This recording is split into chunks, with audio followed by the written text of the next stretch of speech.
ઓખા નગરપાલિકા વિસ્તારમાં 108 ઇમરજન્સી સેવા હેઠળ કાર્યરત ડોક્ટર EMT જયવીરસિંહ ઠાકોરની કચ્છ જિલ્લામાં બદલી થતાં તેમના માનમાં ભવ્ય વિદાય સમારોહ અને સન્માન સમારોહનું આયોજન કરવામાં આવ્યું હતું। આ પ્રસંગે જીવદયા અન્નક્ષેત્રના પ્રણેતા જગદીશ શાસ્ત્રી, 108નો સ્ટાફ અને મિત્ર વર્તુળ ઉપસ્થિત રહ્યું હતું। મહાનુભાવો દ્વારા ડોક્ટરને શાલ અને ઉપરણાથી સન્માનિત કરી તેમની નિષ્ઠાપૂર્વકની કામગીરીને બિરદાવવામાં આવી હતી। પાલિકા પ્રમુખ રાજુ કોટકે ડોક્ટરને નવી નિમણૂક માટે શુભકામનાઓ પાઠવી હતી। પોતાના સંબોધનમાં ડોક્ટર જયવીરસિંહ ઠાકોરે ભાવુક થઈને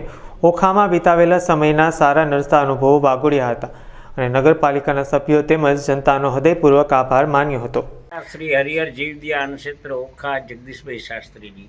આજે એક એવા વ્યક્તિને આપણે વિદાય આપીએ છીએ ઓખામાંથી, પણ ખરેખર તો દ્વારકા ધામ અને એ પણ પાછા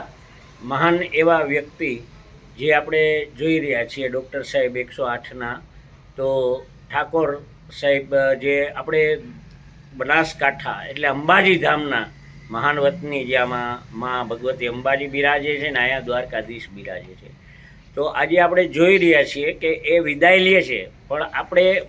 બધાય આવે છે ગવર્મેન્ટ સર્વન્ટ, એ પણ ડ્યુટી કરશે સારી એવો આશા રાખીએ છીએ, એમનું પણ સ્વાગત કરીએ છીએ। પણ ખરેખર અમને જે ડ્યુટી કરી છે એ માનવતા અને ખરેખર પોતાની એમ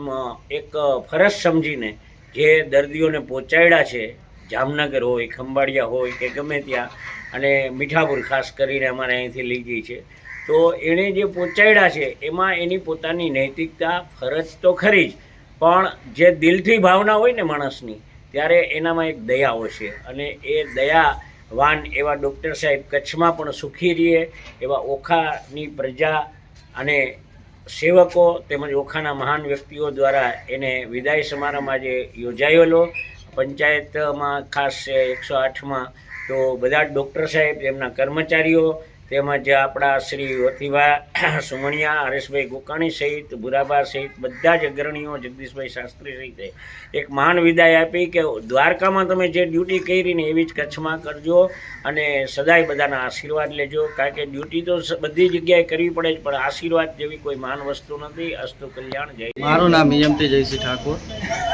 જિલ્લો બનાસકાંઠા, તાલુકો કાંકરેજ અને ગામ નગોડ। હું 108માં છેલ્લા 1.5 વર્ષથી ફરજ બજાવું છું, જ્યાં આપણે 108ની અંદર અલગ અલગ એટલે 1.5 વર્ષની અંદર મેં ઘણા બધા અનુભવો એવા કર્યા છે, જેમ કે ક્રિટિકલ કેસ જેવા કે મારામારીના છે, એક્સિડન્ટના કેસો છે, પછી ડિલિવરીના છે, ચેસ્ટ પેઇનવાળા છે, એમાં મેં ઘણી બધી ક્રિટિકલ કેસો એવા કર્યા છે। તે અમને એવું જાણવા મળ્યું કે અમારે અહીંયાથી ખાલી 108માં જે કેસો આવે એ અહીંયાથી લઈ અને હોસ્પિટલ મૂકી જવું એવું પણ હોતું નથી। જેમ કે હોસ્પિટલ જતાં જતાં જો કોઈ પેશન્ટ એવું બહુ ક્રિટિકલ આવી જાય તો હોસ્પિટલ જતાં જતાં અમારે એમને વચ્ચે ટ્રીટમેન્ટ પણ આપવી પડે।